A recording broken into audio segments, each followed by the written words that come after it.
She had no idea he owned the hospital, but treated him with pure kindness. Have you ever imagined that a single touch could change the fate of 2 lives? That one quiet rainy night in a hospital hallway could awaken something sacred, something that had long been buried under machines, paperwork, and emotionless routines. For Elena Ramírez, she had no idea that night would change her life forever. San Ángel Hospital, located in the heart of Mexico City, remained strangely quiet under the steady drizzle. The gray sky brought a heavy atmosphere, covering the brightly lit corridors. Outside, the sound of ambulance sirens echoed like an eerie warning. Inside, the cold blue fluorescent lights reflected off the polished floors, each footprint carrying untold stories. Elena was arranging medical files at the nurse station. Her shift had ended 30 minutes ago, but as always, she never left on time. In a place driven by urgency, the hospital always needed one more hand. And that hand was often hers. She was 32, experienced, yet her eyes still held the innocence of someone who believed that kindness was never meaningless. She had no family in the city, only an aging mother in Oaxaca who sent her hand-woven cloths every month. Her life was defined by one thing: care. Not technical care, but being present, listening, and showing compassion, even when patients couldn't speak. The automatic door opened with a sudden sound, making Elena jump. A team of emergency staff rushed in with a stretcher. Lying on it was a middle-aged man in a dark suit, his shirt open, hair soaked with rain, his face pale, and his chest rising unevenly. Blood pressure 160/95. Irregular heartbeat. Severe shortness of breath. Possible heart attack, a nurse shouted.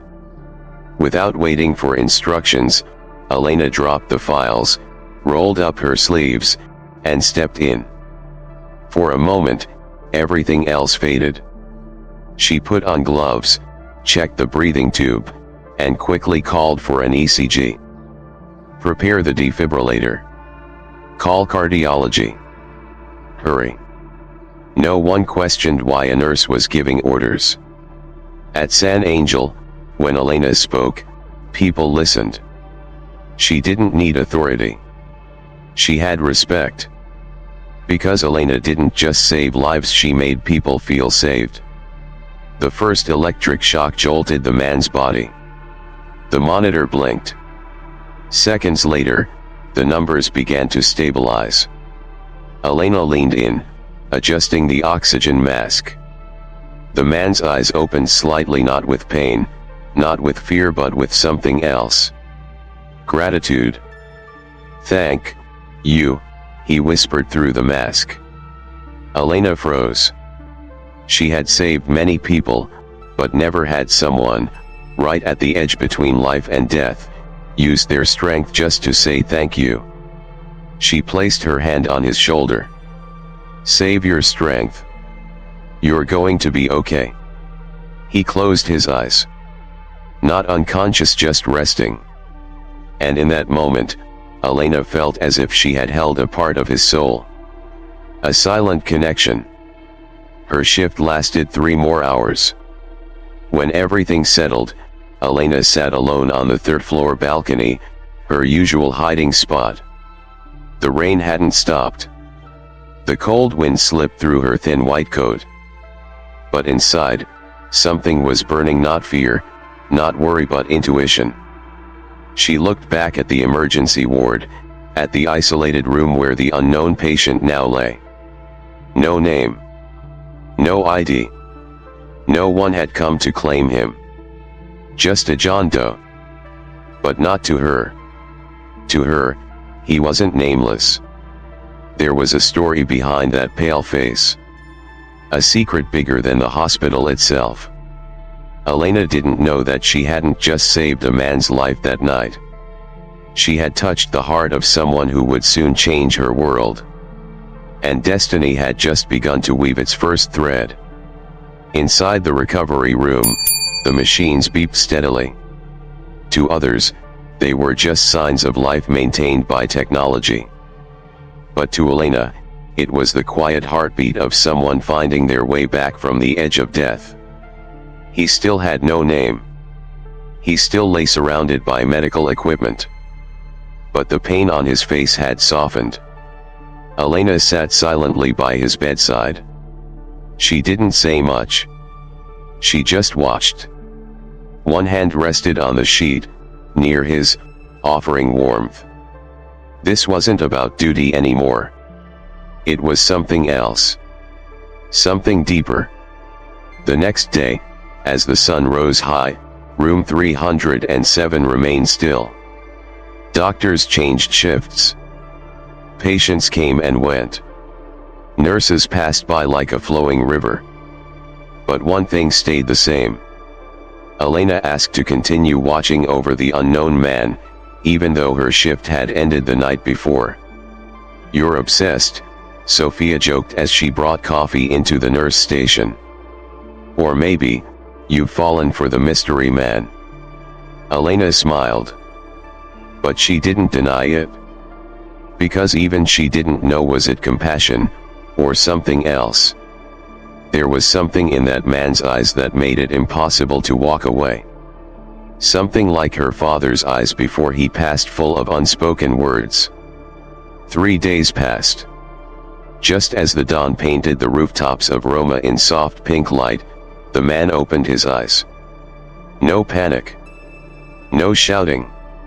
Just a calm blink. And Elena was there, as if something had called her. "Good morning," she said, stepping closer. "I'm Elena. You're at San Ángel Hospital. You made it through." He looked at her, then slowly nodded. "I'm alive, right?" His voice was rough, but steady. Elena nodded. "I've been taking care of you for 3 nights. Do you remember anything?" He smiled faintly. "I remember your eyes. And your voice. You were there, when I thought I was dying." Elena was surprised. In all her years as a nurse, no patient had ever remembered her for that, for her eyes, or her voice. "What's your name?" she asked, pen in hand. He paused. Then said, "Alejandro. Alejandro Montero." Elena blinked. The name sounded familiar. Very familiar. Maybe she had seen it in some hospital document. A policy. An internal memo. She wrote it down in the file, unaware that the name she had just recorded would soon pull her into a web of power, prejudice, and change she could never have imagined. That afternoon, after Alejandro had been moved to a private room, Elena sat on the small hospital terrace, finishing a cold cup of coffee. The rain had returned. Quiet. Patient. Like the story that was unfolding. Just then, Chief Nurse Carmen passed by. Known for being stern and rarely giving compliments, she stopped and glanced at Elena. "Do you know who you've been taking care of?" she asked. Elena looked surprised. "Only his name, Alejandro Montero. No family has shown up." Carmen raised an eyebrow, not a smile, but a look of surprise and caution. "Next time, read the brass nameplate at the hospital gate." That evening, Elena stood in front of the director's office. The wooden plaque read, "Licenciado Alejandro Montero, Chairman of the Board." She stepped back. Her palms were damp with sweat. She, just a nurse, had held the hand, touched the shoulder, and comforted the most powerful man in the hospital, without knowing. In that moment, Elena didn't know whether to be afraid, or grateful. Because during those 3 nights, she hadn't cared for a hospital chairman. She had cared for a man in pain. But now that the mask of anonymity was gone, could her heart stay steady, like it did when he was just a nameless patient? Elena returned to room 307 the next morning with a strange feeling. In her hand was the vital signs chart, but in her heart was a quiet storm of emotions: nervousness, curiosity, and uncertainty about how to act now that she knew the truth. Today, the room was not just a patient's room. It belonged to the most powerful man in the hospital. And yet, strangely, even after knowing that, her heart did not tremble the way she had expected. Alejandro was sitting up in bed, leaning against a pillow, looking out the window where the Mexican sun peeked through the hospital courtyard trees. He wore a clean hospital gown.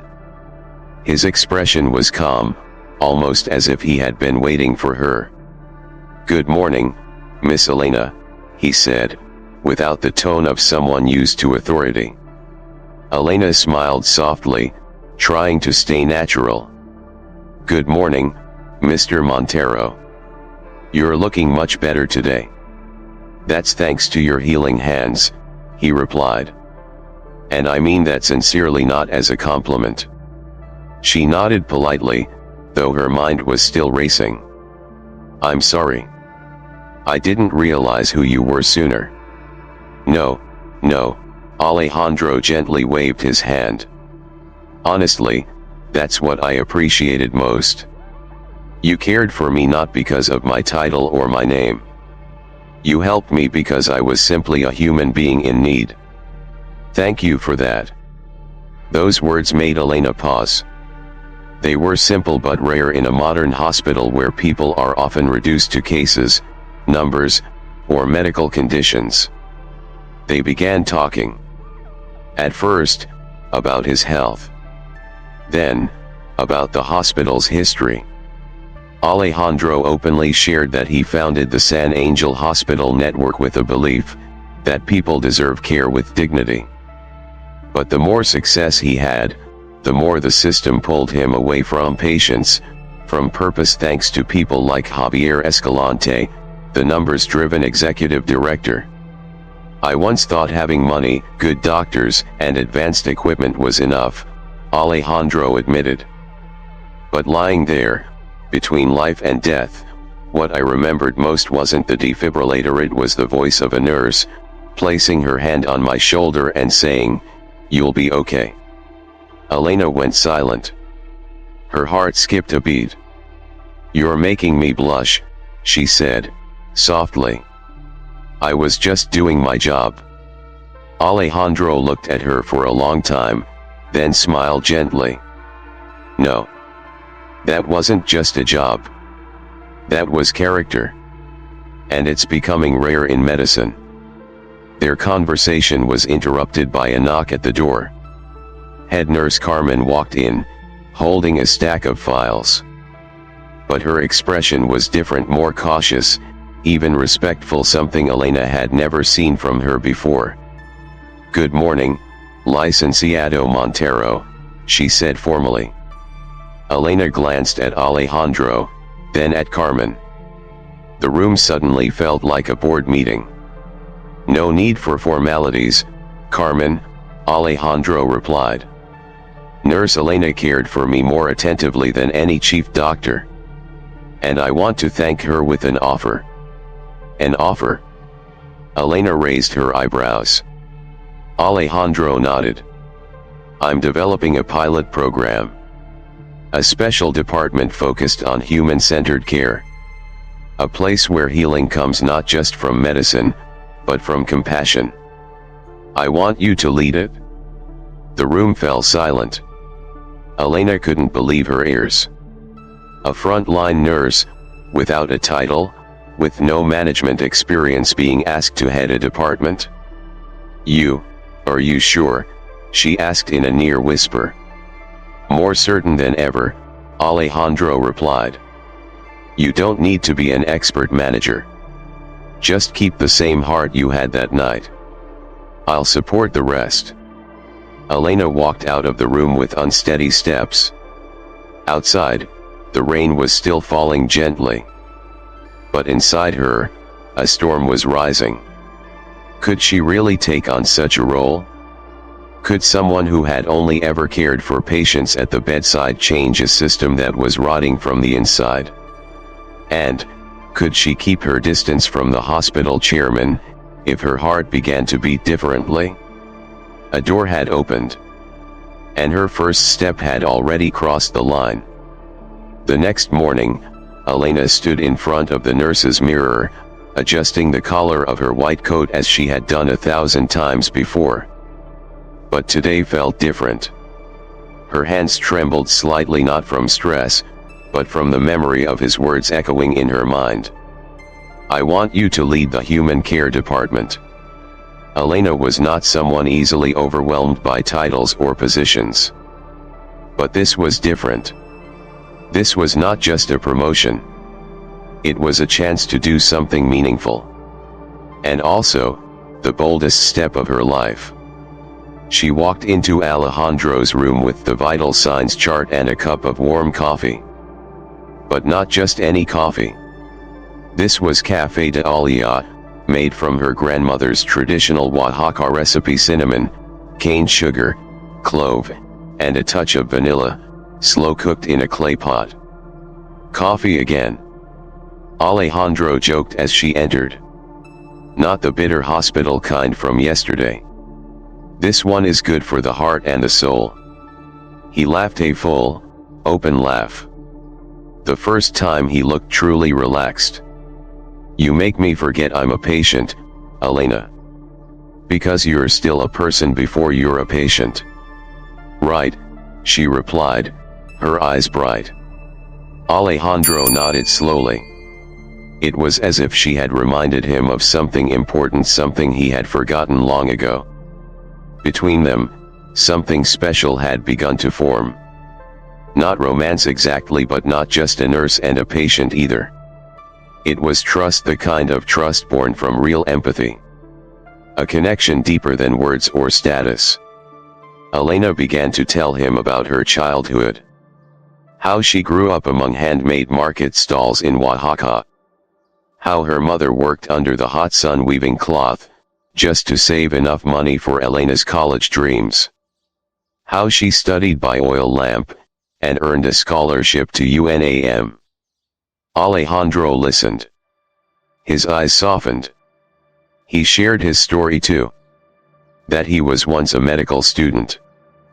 But he dropped out after the sudden, unjust death of his wife, a woman whose symptoms were ignored by a careless nurse. I lost someone I loved, because of a system that didn't know how to listen. The sentence hit Elena like a blade to the heart. And she understood in his eyes, the offer wasn't just about a job. It was a chance to make peace.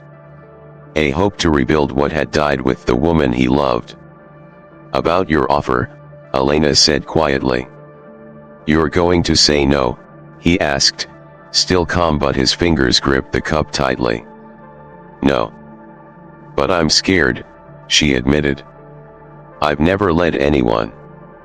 I don't know what others will think. They'll resist it? I didn't choose you for your resume, Alejandro said gently. I chose you because you touched my shoulder, without knowing who I was. You made me feel human. That's what our healthcare system is missing. And you? Will you truly give me a real chance? Or was this just a nice idea in an emotional moment? Elena asked, her voice firm. Alejandro looked at her for a long time. Then he said, I'll give you your own budget. Your own team. And most importantly, the right to fail. As long as you fail while trying to do the right thing. She laughed softly. For the first time in years, Elena felt something burning in her chest. Faith. Not blind faith. But faith born from truth, from connection, from two souls who had crossed the edge of life and death and returned, together. That night, Elena returned to her small attic apartment. She turned on her laptop and began to type. It was a proposal for the human care program, not a copy of some ideal model from abroad, but something shaped by her own experience. From all those times she sat by a patient's bed, held someone's hand, and whispered, "I'm here." 1 page. Then 2. Then 3. By the time the clock struck 2 in the morning, Elena still didn't feel sleepy. Maybe, for the first time in her life, she no longer felt like just a cog in the massive medical machine. She was writing something that might change everything. On Monday morning, something felt different at San Ángel Hospital. Not louder, not busier, but a strange stillness filled the air. Like the quiet before a storm too calm to be comforting. Elena had just walked into the nurse station when she saw Sophia sitting there with her arms crossed, eyes narrowed in suspicion. "What's going on?" Elena asked as she hung her coat. Sophia took a sip from her coffee and replied, "Rumors. From administration to maternity. They say you're about to be promoted. Something about being the head of a human care unit. Is it true?" Elena froze. She hadn't told anyone except her mother and Sophia. But clearly, the news had leaked and spread like the flu in winter. "I haven't officially accepted yet," she said quietly. "You don't need to. Rumors don't wait for confirmation," Sophia sighed. "You know how this industry works. Anyone who jumps the line is labeled arrogant." Elena nodded. She understood. She had seen people rise too fast only to fall just as hard. But this time, the easy path wasn't an option. That afternoon, Elena was invited to meet Alejandro in the administrative office. The room didn't feel like a hospital. Walnut wood floors, abstract art, glass windows overlooking the busy street. It looked more like a corporate boardroom than a place for healthcare planning. Alejandro was already waiting, dressed in a light blue shirt without a tie. He handed her a temporary contract and nodded. "I've informed the board. It's not public yet, but the main departments know you'll be leading the pilot project." Elena held the document, feeling her heartbeat quicken. "How much time do we have to show results?" 3 months, Alejandro said.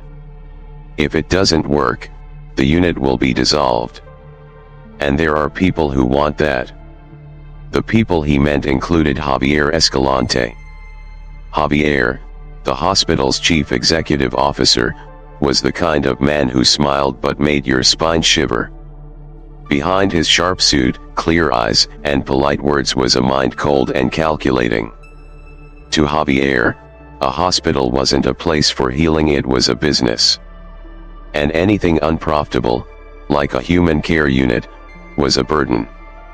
Just 2 days later, Javier called an urgent meeting with department heads and HR. Though Elena wasn't officially in charge yet, she was invited as an observer. In that cold, quiet room filled with senior staff twice her age, Elena sat alone at the far end of the table. Javier's gaze swept the room and stopped on her. "I'd like to begin," he said calmly. "We're entering a period of budget cuts. Resources are tight. And now, we're introducing a new department that, in my opinion, requires further evaluation." No one spoke. But Elena noticed a few raised eyebrows and soft coughs tinged with sarcasm. Javier continued, his voice like a financial report. "Human care is a sentimental concept. It has no measurable ROI. How do we calculate compassion? Or empathy? But the budget, that's very measurable." Elena clenched her fists beneath the table. She knew she shouldn't speak. But silence meant agreement. "We don't measure kindness," she said, raising her head. "We measure results through trust. When patients feel heard, recovery is faster. When families are reassured, lawsuits decrease. That's a real return on investment. The room fell silent. Alejandro, seated at the head of the table, nodded slightly. But he didn't speak. He was letting her swim or sink. Javier smiled. But it only made the air feel colder. Nicely said, Elena. But I'll need evidence, not emotion. That afternoon, Elena left the meeting with her head heavy like stone. She knew she had just challenged the wrong person. But she would rather face conflict than silently accept injustice. On her way back to the office, she stopped in the third-floor hallway. It was the same place she once sat waiting for a diagnosis for a little girl with pneumonia. Her family spoke no Spanish and had no insurance. They cried when she approached and simply said, "Yo estoy aquí, I am here." She closed her eyes. Took a deep breath. 3 months, she whispered. Just 3 months. If no one believes something good can survive, I'll be the first to prove it can. On a gray weekend morning, Elena stood in front of a whiteboard inside a small room labeled Human Care Startup Office. The walls were stained with old paint. The furniture was second-hand. The windows didn't close properly. But in Elena's eyes this was the sanctuary for a revolution. On the board, she wrote in bold letters. Listen, touch, stay, be present. These are the 4 principles this unit will live or die by, she said calmly, but firmly.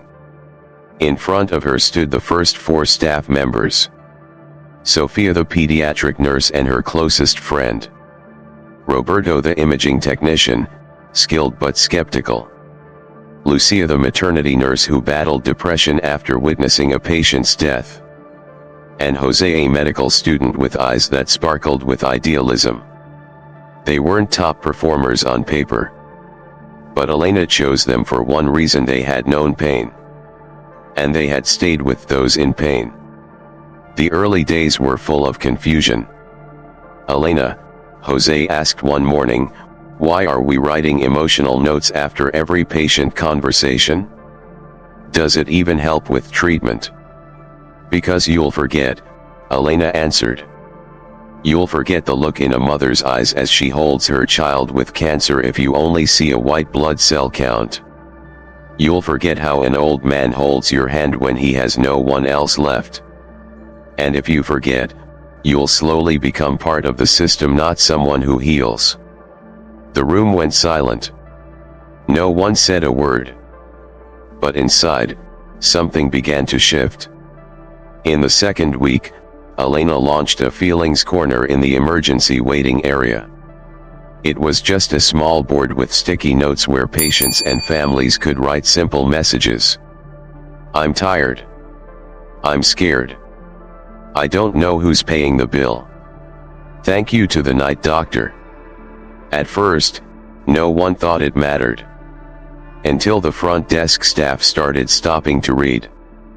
And they began seeing the people waiting, not as numbers, but as souls. But change always brings backlash. In the third week, Javier summoned Elena to his office. He sat with arms crossed behind an oversized mahogany desk. His voice was soft, too soft. I hear you're allowing staff to speak freely with patients, without reports. You're changing intake procedures without committee approval. And you're sticking notes on walls, ruining the hospital's appearance. Who do you think you are, Elena? Elena looked at him steady and unblinking. I don't think I'm anyone, Javier. I just think patients aren't trash in a logistics system. They're human beings. And I'll do whatever it takes to make sure they're treated that way. For the first time, she saw him fall silent. But it wasn't respect that quieted him. It was the moment he began reassessing his opponent. I'll speak to Alejandro, Javier said coldly. I hope you do, Elena replied. Because he gave me the authority to create change, not to sit quietly and listen to lectures about cost efficiency. That night, Elena sat in the hospital's back garden, where the jacaranda tree had just started blooming with purple flowers. She picked up her phone and texted Alejandro. "Elena, I hit my limit today." "Alejandro, did you hit your limit, or surpass it?" "Elena, maybe both." "Alejandro, that's when an ordinary person begins to become a person of influence. Don't stop." She smiled. "In this world, even if everything turns against you, one believer is enough." The next morning, Elena walked into the human care office with a new plan in her hands. On the wall hung a poster written in messy handwriting by a 6-year-old girl who had recovered from dengue fever. "The nurse smells like cinnamon, like mom." Elena stared at that note for a long time. To her, it wasn't a compliment. It was proof. Proof that she was on the right path. In nearly a decade of nursing, Elena had seen all kinds of illness, from bleeding wounds on the outside to invisible cracks inside a patient's soul. But now she realized that the hardest disease to cure wasn't in the patients. It was inside the system itself. And its name was collective indifference. Week 4 passed with relentless momentum. Elena's team kept rotating between implementing the pilot model, talking to patients, and gathering data on user experience, something San Angel had never even considered before. Sophia started the 1-minute listening initiative. Each nurse had to spend exactly 1 minute standing quietly beside a patient's bed, doing nothing, writing nothing, just listening. The result? An elderly man, nearly mute after a stroke, cried when a nurse stopped and asked, "What do you need the most right now?" Roberto, the most skeptical of them all, had now become the strongest advocate for including patient emotion in internal reports. He was the first to write. "Female patient, 38. Clinical progress stable. But eyes show clear fear of dying. Recommend emotional support before surgery." That was how they began rewriting the language of the hospital. From creatinine level rising to "she's afraid she won't see her son one last time." From guarded prognosis to "he asked if he'll live to see spring again." But not everyone supported them. The finance department was the first to push back. A memo was sent to Alejandro. "Human care project exceeds budget by 12% without generating tangible revenue." Javier didn't have to say a word. The system, like a body reacting to a foreign object, sent its own signals. Elena began noticing stares from old colleagues. Some doctors quietly excluded her. Conversations in the cafeteria would fall silent when she entered. "Since when does a nurse get to teach us how to do our jobs?" she overheard a resident whisper one afternoon. The pressure rose, but Elena did not stop. She changed her strategy. Instead of confronting the critics directly, she invited them to see for themselves.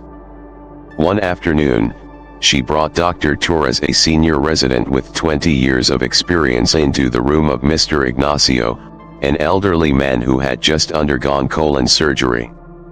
He didn't complain. Didn't cry. But he hadn't spoken a word in 3 days. When Dr. Torres walked in, Ignacio stayed silent. Elena walked over, held his hand, and whispered, "Would you like someone to sit and read the paper with you today?" The old man nodded. For the first time. "He doesn't need morphine," she said quietly. "He just needs a human voice." Later, Dr. Torres returned and said, "Elena, I used to think you were working outside your scope. Now, I think maybe we're the ones falling short." Positive signs began to appear. Internal reports showed that postoperative recovery times had decreased by 18% among patients supported by the human care team. When the numbers started to speak louder than feelings, even the toughest skeptics paused. Alejandro sent Elena a message near midnight. "They can't ignore it anymore. You're making the impossible feel obvious." She read the message under the glow of her night lamp, beside a cold cup of coffee. A sense of relief swelled in her chest alongside growing worry. Because Elena knew, once a small revolution touches the heart of a system, the deepest powers will fight back the hardest. And ahead, the first real crisis was waiting. Just after dusk, while she was writing a report at her desk, a message popped up on her phone. "Come to the ER now. Serious case. Possible legal risk. Sophia." Elena stood up at once. No more details were needed. She had seen too many times how something small could turn into wildfire, especially when trust was already wearing thin. The emergency room was chaos like a broken beehive. A man in his 40s was shouting at the front desk staff while clutching a little girl around 8 years old. Her face was pale, her hands clutched his shirt, her body trembling in pain. Beside them, the mother was filming everything on her phone. "I brought my daughter here 3 hours ago. She had stomach pain. I told you it might be appendicitis. No one paid attention. And now what? She can barely keep her eyes open." Sophia pulled Elena aside and whispered. "Delayed diagnosis. CT scan postponed, only one technician. Pain location wasn't typical, so she got marked non-urgent. Now they're demanding to see the hospital director or they'll go public." Elena stepped forward, not in a rush, but with quiet determination. She wasn't wearing her white coat. She carried no files. Just her eyes steady and her voice calm. "I'm Elena Ramírez. I've heard your daughter needs urgent surgery. I'm here to help." The father turned, still furious. "Help? After 3 hours? After my child almost died?" Elena didn't defend. Didn't explain. She looked straight into his eyes and said, "I hear the fear in your voice. And I'm sorry we didn't listen sooner. I'm not here to ask for your forgiveness. I'm here to stay with you." The air shifted. The mother lowered her phone. The father hesitated. The girl whimpered softly. Elena knelt beside the child, placed a hand on her shoulder, and said, "Dr. Santos is preparing the OR right now. She'll be treated by one of our best teams. And until then, I'll stay with you. After she's stable, I'd like to sit down with both of you and go through everything that happened, from the beginning to the end." After a 3-hour surgery, the little girl was saved. The operation was a success. No complications. But that was only half the story. During the entire time, Elena never left the parents' side. She explained every procedure, every step. She listened to every angry word and even the words that never made it out. She wrote everything down in her notebook, not to defend, but to understand. "You should have marked her chart red, not green," the father still insisted, though his voice had softened. "You're right. That was our mistake. And I will work to make sure it never happens again," Elena replied. Her voice was calm as a still lake, but inside, she was bracing herself against the full weight of the system. 3 days later, in the second-floor conference room, Elena presented her internal report. Process failure analysis, case, Camila R. No excuses. No downplaying. No finger-pointing. She used wait time charts.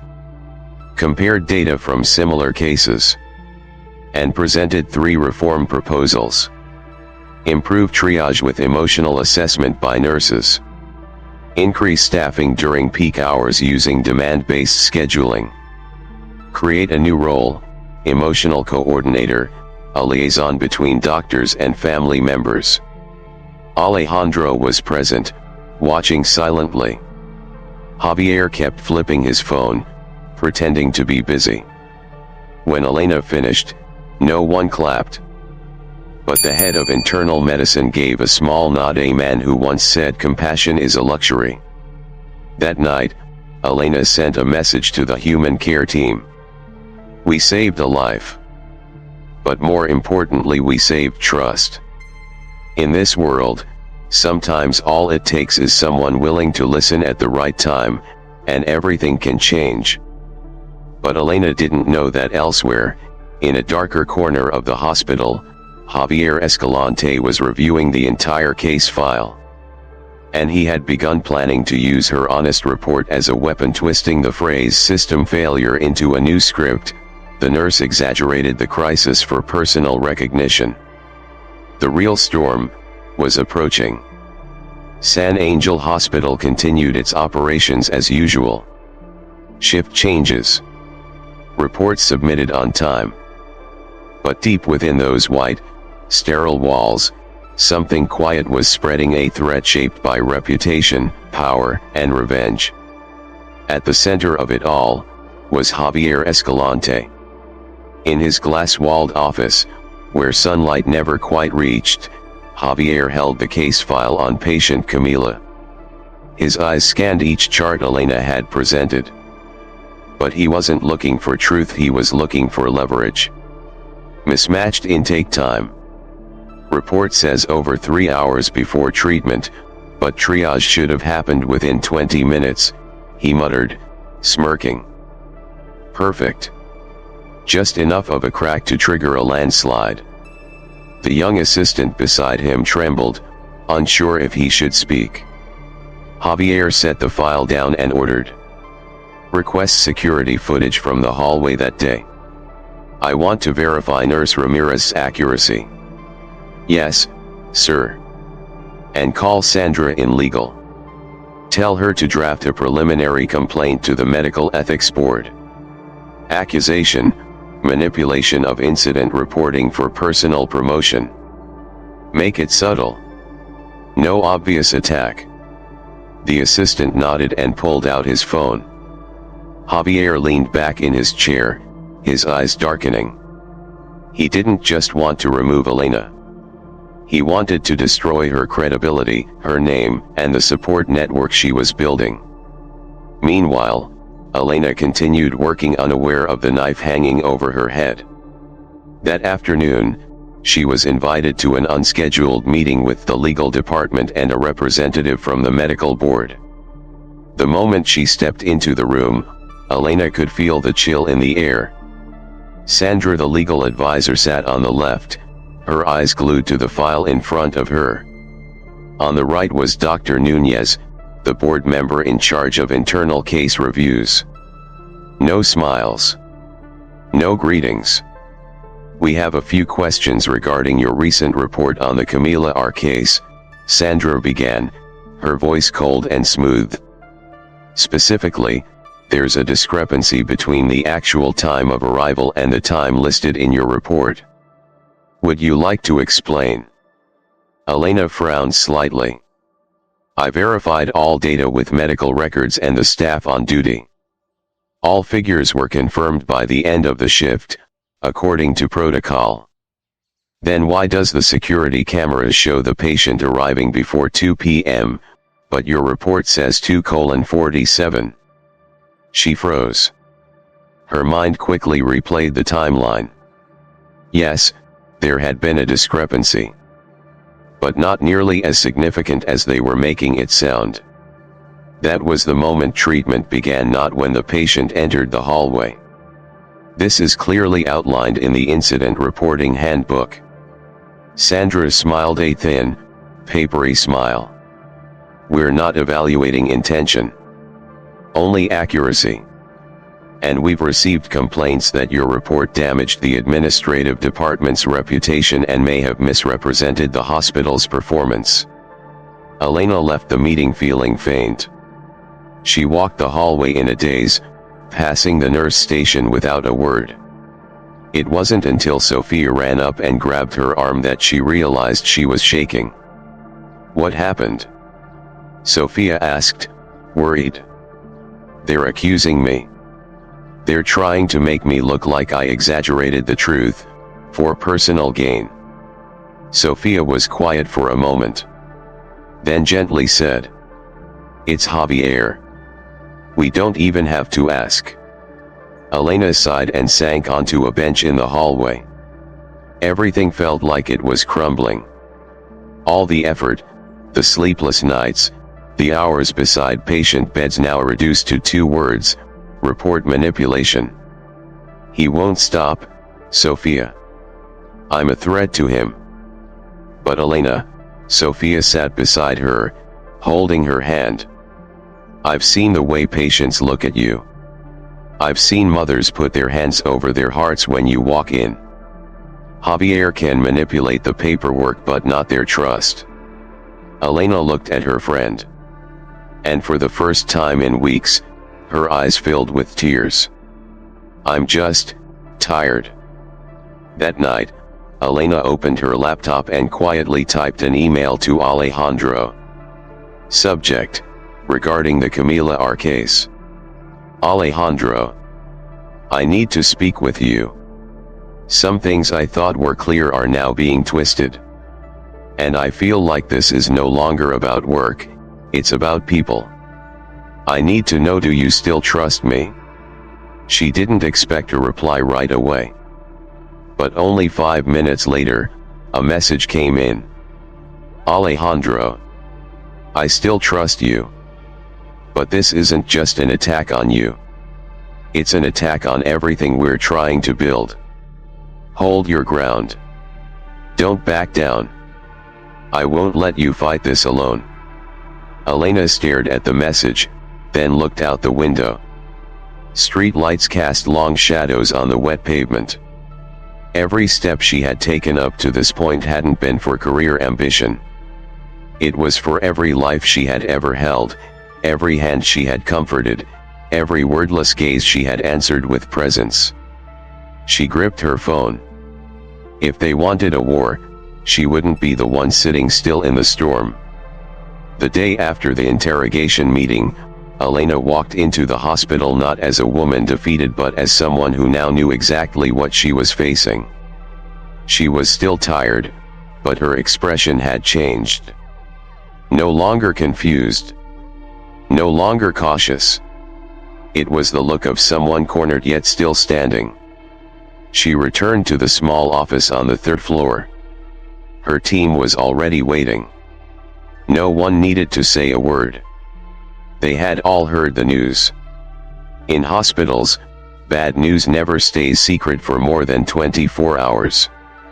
Roberto spoke first. "Elena, I can't believe they're questioning you over Camila's case. You're the only one who's ever treated them like human beings. You're the reason I still believe in this profession." Sophia nodded and handed Elena an envelope. Patients and families left these thank you notes. "We gathered almost 40. Read them, if you ever forget who you are." Elena opened the envelope. The first note, written in shaky handwriting, said, "You didn't give me more pain meds. But you held my hand through the entire night. No doctor ever did that." She took a deep breath. Her palm clenched tightly. Just then, there was a soft knock at the door. Dona Carmen, the head nurse, with her silver-streaked hair and commanding voice, walked in. But her face wasn't as stern as usual. It was heavier. More serious. "Elena. We need to talk. Alone." Elena nodded. They stepped into the hallway. Carmen looked around, then lowered her voice. "Javier asked me to sign a statement, saying I saw you tamper with Camila's medical file. Elena's eyes widened. What? You never dash. I know, Carmen cut her off. I refused. But I pretended to consider it, so I could trap him. Elena stared at her in shock. Trap? Carmen smiled a rare smile, not commanding, but warm. You're not the only one tired of this system. I've been here 40 years. And for the first time, I see someone actually shaking it. I have a grandson who's an IT engineer. I asked him to install tracking software on Javier's computer when he let me use it. Elena held her breath. And, did you find anything? Carmen pulled out a USB drive, small and silver like a bullet. Financial records. Emails with suppliers about inflating prices, fake invoices, and deleted patient data. There's even a log showing he accessed the Camila report, and tried to alter the file. Elena's heart pounded. She looked at the USB as if it were the only weapon she had in a war she never wanted. Why would you do this for me? She asked. Carmen raised an eyebrow. Because you said what we've been too afraid to say for years. And because I don't want to retire with regret. That night, Elena didn't go home. She stayed in her office. Inserted the USB into her personal laptop. Backed up every file. Checked every email, every log. This was no longer emotion or suspicion. This was legal evidence. Her eyes stopped on one email titled, Plan B, if Elena doesn't stay quiet. She read the first line. We should leak the photos. Not directly. Use third parties. Her hands trembled. She had known Javier was cruel. But to use private photos to attack her personally, to create a false story about an affair with Alejandro in order to destroy her credibility, that wasn't just internal politics anymore. It was character assassination. The next morning, she sent a message to Alejandro. We need to talk. I can't wait any longer. He called within minutes. Where are you? The human care office. I'm coming. When Alejandro arrived, he brought no security. No assistant. Just himself in a plain shirt, his face pale with exhaustion. He saw Elena, and their eyes met. Like two people caught in the middle of a storm, before any words were spoken. I have proof, she said first. No greetings. No small talk. Javier, he asked. She nodded and handed him the USB. This is the deepest cut to this hospital's integrity. And if you don't act now, everything we built will collapse. Alejandro took the USB and said nothing for a long time. Then he looked up. His voice low. We will not let him win. Elena looked into his eyes. She didn't speak. But one word echoed inside her. We. For the first time, she didn't feel alone. Thursday. 9 a.m.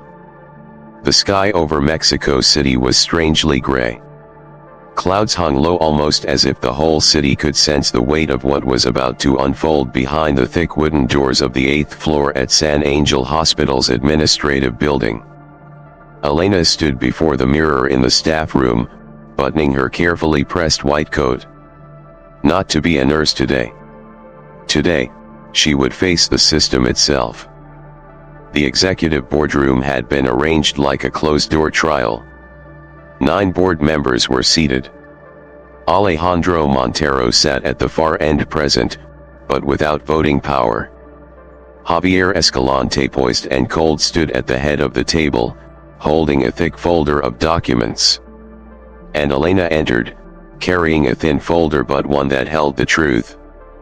Dr. Margarita Núñez, the hospital's chief surgeon and chairwoman of the board, opened the session. We have been called here today at the request of Mr. Escalante, regarding accusations made against nurse Elena Ramírez and the Human Care Unit. Mr. Escalante, you may begin. Javier stood up. His expression showed no hesitation. Thank you, Dr. Núñez. I speak today with grave concern.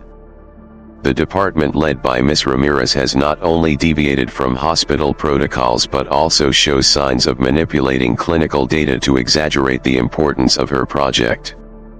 All eyes turned to Elena. But she remained calm. I have here a comparison between the actual intake time of patient Camila R and the time recorded in the report submitted by Ms. Ramírez. The discrepancy is nearly 50 minutes. And this is not the only instance. He placed a stack of printed documents on the table, along with a projected presentation of surveillance images, charts, and timelines, everything prepared as though part of a coordinated campaign. Furthermore, Javier added, we have reason to believe that the closeness between Ms. Ramírez and Mr. Montero has influenced recent financial decisions. Private dinners. A promotion outside of protocol. I move to dissolve the Human Care Unit and suspend Ms. Ramírez pending investigation. The room fell completely silent. Dr. Núñez turned to Elena. Ms. Ramírez, do you have anything to say to the board? Elena stood. Her voice was not loud. But every word rang like a bell in a forest at night. I'm not here to defend my name. I'm here to speak for those who have no voice. For the mothers waiting alone in cold corridors. For the old men with no one to sit beside them. For the children no one explains things to before surgery. She placed her report on the table, original documentation of the Camila case, with the attending physician's signature, time log entries, and matching system data. This is the verified timeline of medical intervention. The data Mr. Escalante has shown was selectively extracted to mislead. But that's not the most serious issue. She looked directly at Javier. I hold in my possession a storage device. It contains emails, financial records, and transactions that reveal serious ethical violations by Mr. Escalante, from price inflation of medical supplies to tampering with record-keeping systems. Alejandro finally spoke. I have verified the data. And I have contacted the internal audit team. The evidence submitted by Ms. Ramírez is fully valid. Javier jumped to his feet. This is a violation of privacy. The evidence was gathered illegally. Dr. Núñez slammed her hand on the table. Silence. We will assess the legal nature of the evidence. But what we see here is sufficient to temporarily suspend Mr. Escalante from his position and begin a formal investigation. After Javier was escorted out, Elena remained standing. She did not sigh. She did not smile in victory. She looked down at the file where the name Camila R was written in red ink. That child, and so many others, were the reason she stood here today. Dr. Núñez closed the meeting. We vote to preserve the Human Care Unit and increase its funding for Phase 2. Ms. Ramírez will remain in charge, under supervision from the professional board. Vote. 8 hands went up. None opposed. Some members rose to shake Elena's hand. But she only bowed her head and quietly exited the room. No one knew she hadn't slept in 3 nights, had nearly given up 5 times, and had once considered resigning just to protect her dignity. But today she had held on to a dream. In the hallway, where the last light of the day streamed through the window, Alejandro was waiting. When Elena walked up, he said only one sentence. You did it? She didn't answer. She simply nodded. And in that moment, they both understood the fight was far from over. But they were no longer alone. The news of the special hearing spread quickly through the halls of San Ángel Hospital like wind through the cracks in the walls. Escalante suspended. The young nurse flipped the game. Human care was saved and funded. The words were whispered, spoken aloud, sometimes with hope, sometimes with caution. Elena didn't celebrate. She had no time. No space in her heart for celebration. She returned to her office, opened the door, and found Sophia cleaning the whiteboard, still covered in diagrams and scribbled words. Touch, listen, stay, truly see. We're not being shut down, Sophia smiled. At least, not yet. Elena smiled faintly and placed her file on the desk. She pulled out a list, 12 names of patients with special cases her team had supported over the past 3 months. What are you going to do with those? Sophia asked. Reach out. Listen to their feedback. Use it as the foundation for our Phase 2 plan. And Javier? Aren't you afraid he'll come back? Elena paused. Then spoke slowly. I'm not afraid of someone coming back. I'm only afraid of myself turning back. That night, in her small apartment near the park, Elena sat alone. In front of her was a cup of chamomile tea, cold now, and a list of interview questions for patients. Outside, rain tapped gently on the windows, just like it had on the day she first met Alejandro. His message arrived just as she stared blankly at her computer screen. Alejandro. Are you free tomorrow night? I owe you one evening, not in a hospital hallway. Dove. She looked at the message and smiled softly. Yes, they had been through a lot. But maybe she still wasn't ready to talk about it, not yet. She replied. Elena. Only if I can bring my survey forms, winking face. The next morning, Elena stood before her team for the first time as an officially recognized leader. I don't have a big speech, she began. Just one question: why do we do this work? For numbers? For KPIs? For benefits? She paused, then spoke softly. Or is it for the man who said thank you with his last breath? For the child who called your name when scared? For the mother who placed her faith in your hands when she had no one else? The room was silent. I want Phase 2 to be more than a medical model. I want it to be a movement of the human heart. And to make that happen, I need each of you, not just as staff but as bringers of light. At the same time, on another floor of the hospital, Javier Escalante was silently packing his belongings. Files were closed. Growth charts removed from the walls. But in his eyes nothing was over. On the table was a newspaper. Headline: Nurse Elena Ramírez, the woman who changed the culture of care at San Ángel. Javier crumpled the paper, shoved it into his bag. And in his mind, a toxic thought took root. The naive might win once, but not forever. After the meeting ended, Elena stepped out into the hallway. The early morning sun streamed through the windows, casting soft golden stripes across her shoulders. Alejandro stood there, not as the hospital's chairman, not as a man of power, but simply as someone who no longer hid the way he looked at her. They chose you, he said. No.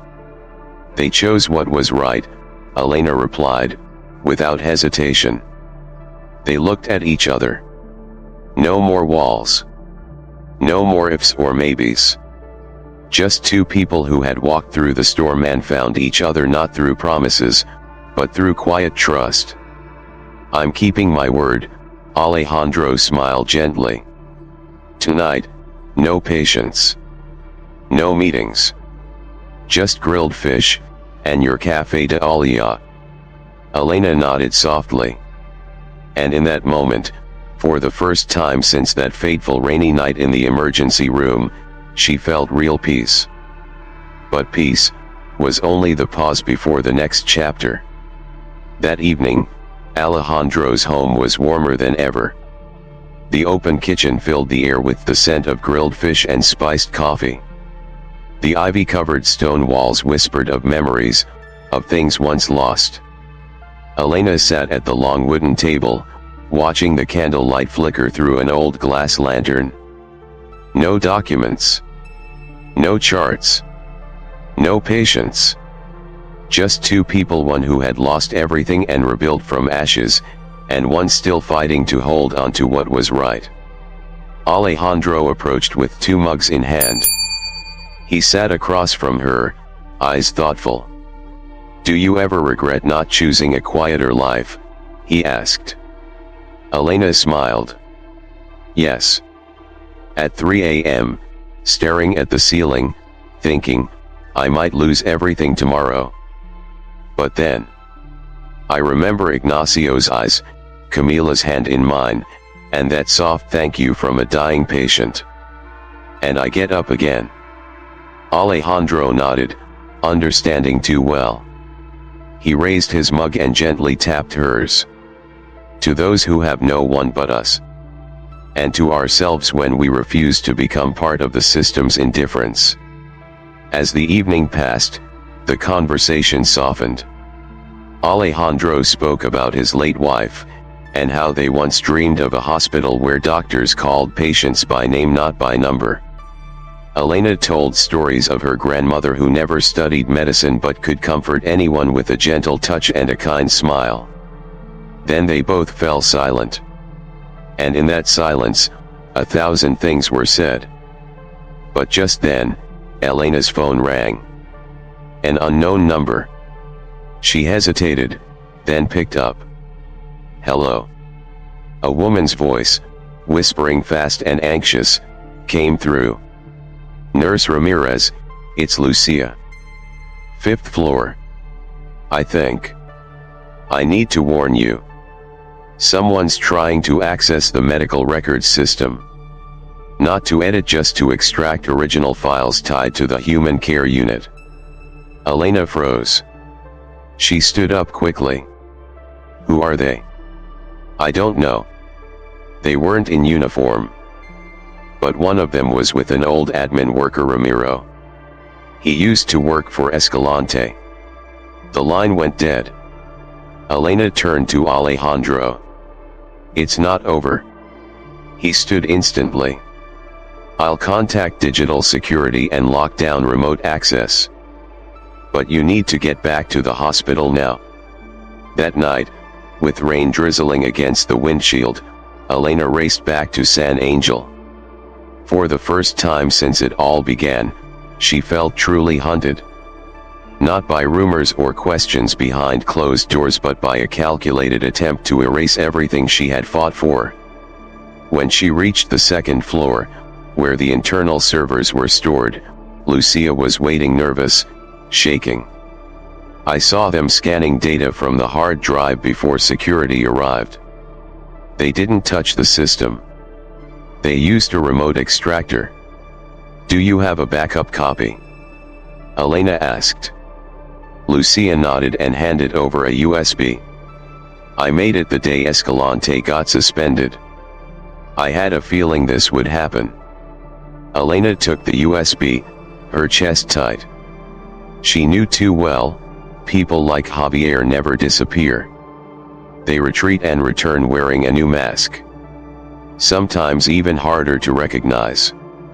The next morning, Alejandro called an emergency meeting with the cybersecurity team and board representatives.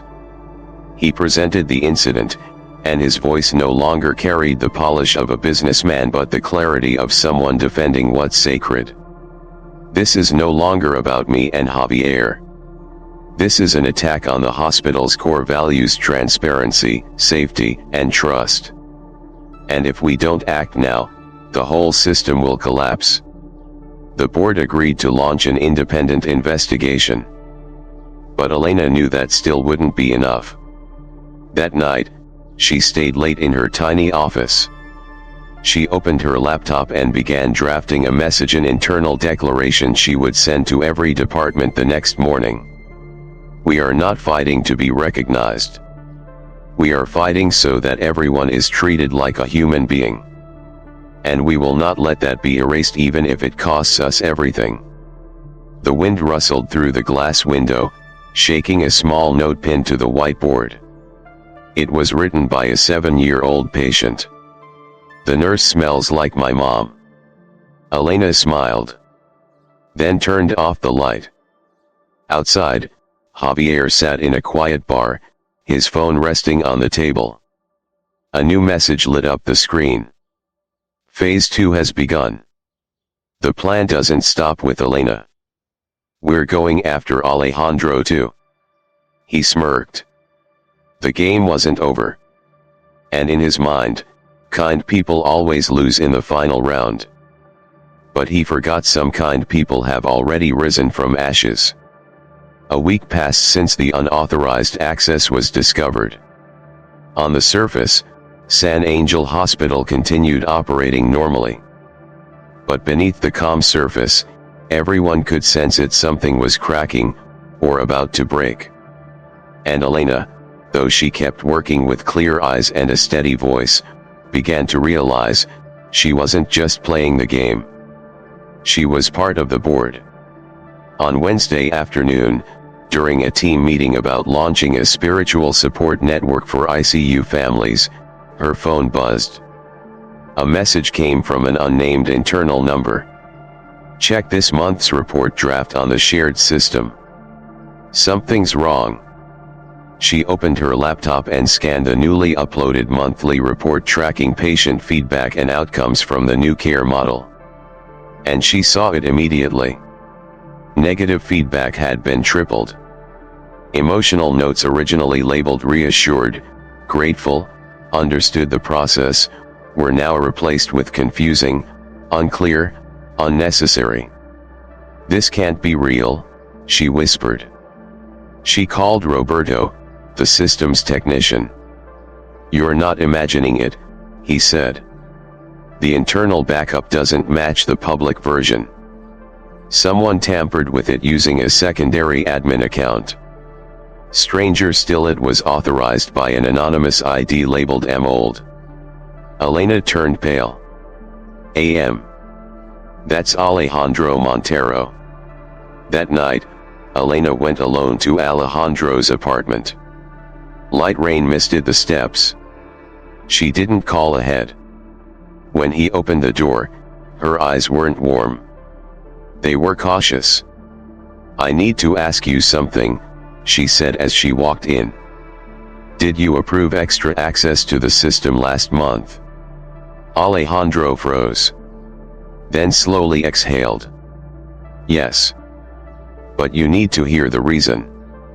The reason you gave Javier the chance to sabotage the system, she asked, her voice shaking with anger and disbelief. No.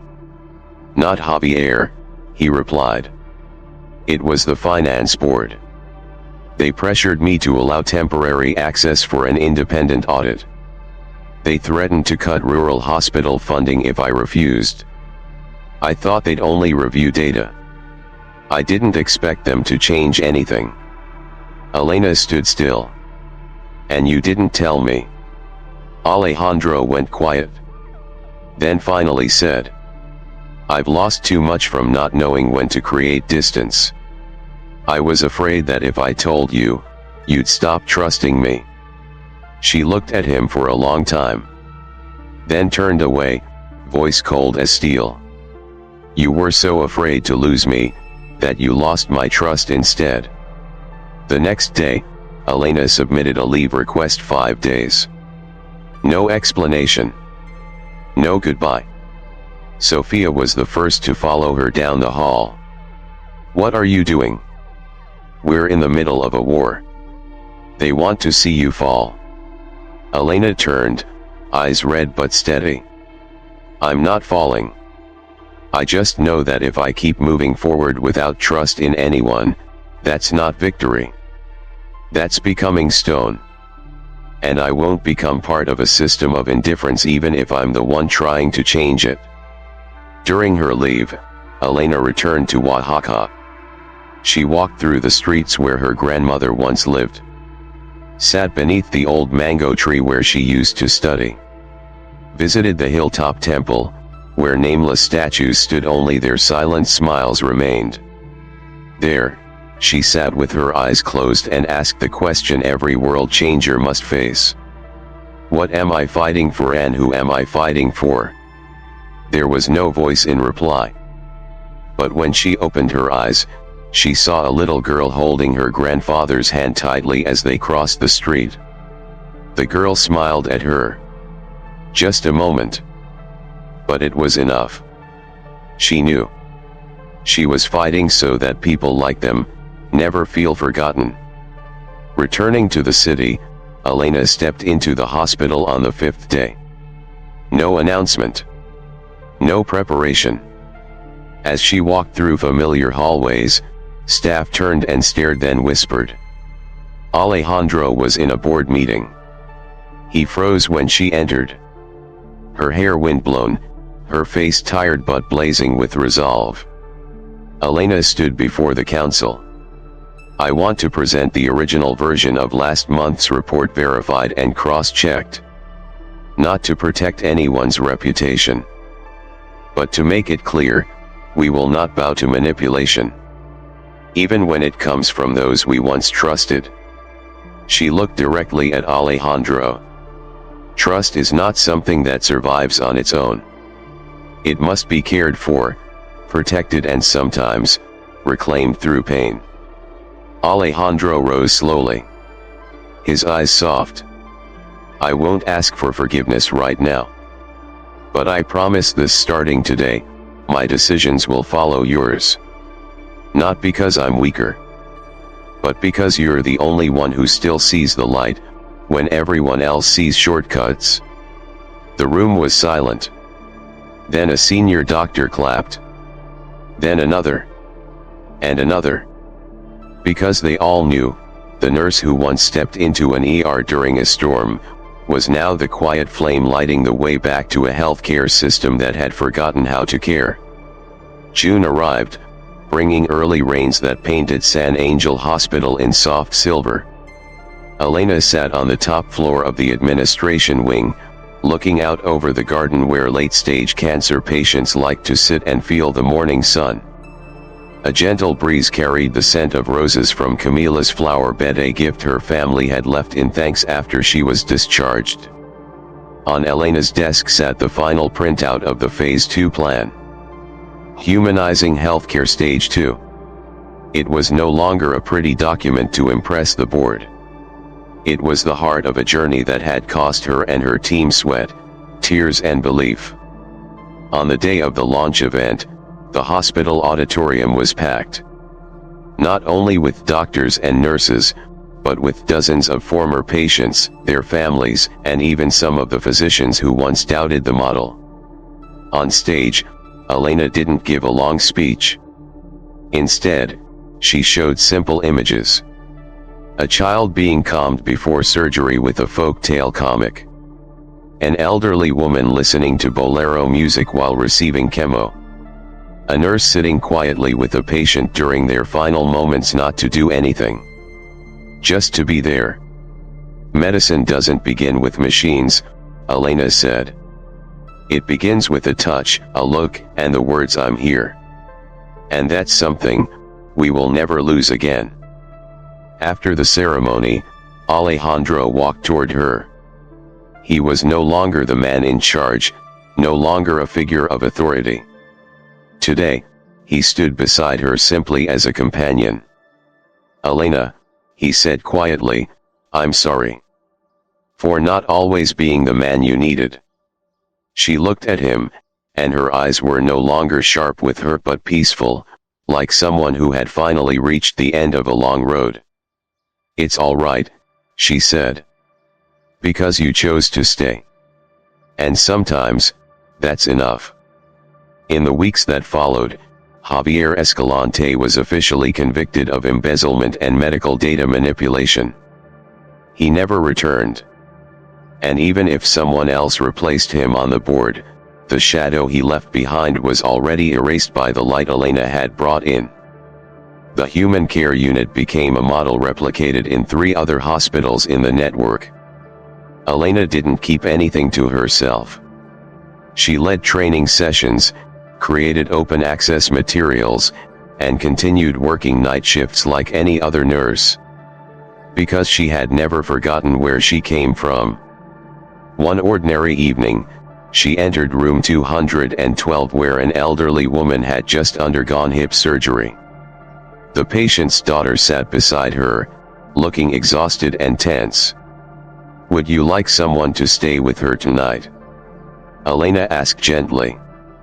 "I'm just afraid, if she wakes up and I'm not here, she'll panic," the woman said, her eyes red.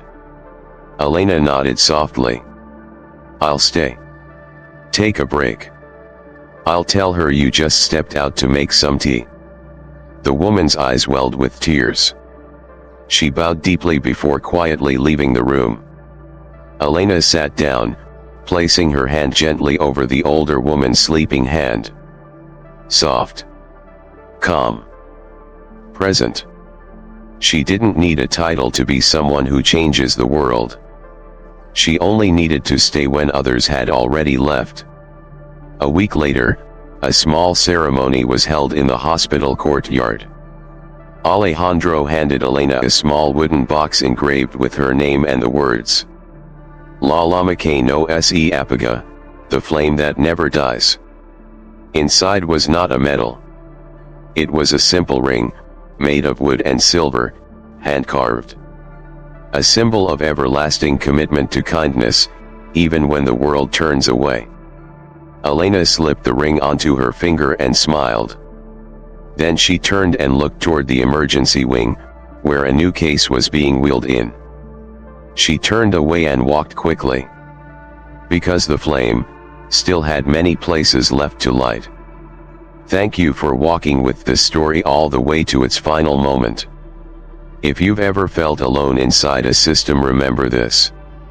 One person, kind enough, brave enough, quiet enough, can still shake the world.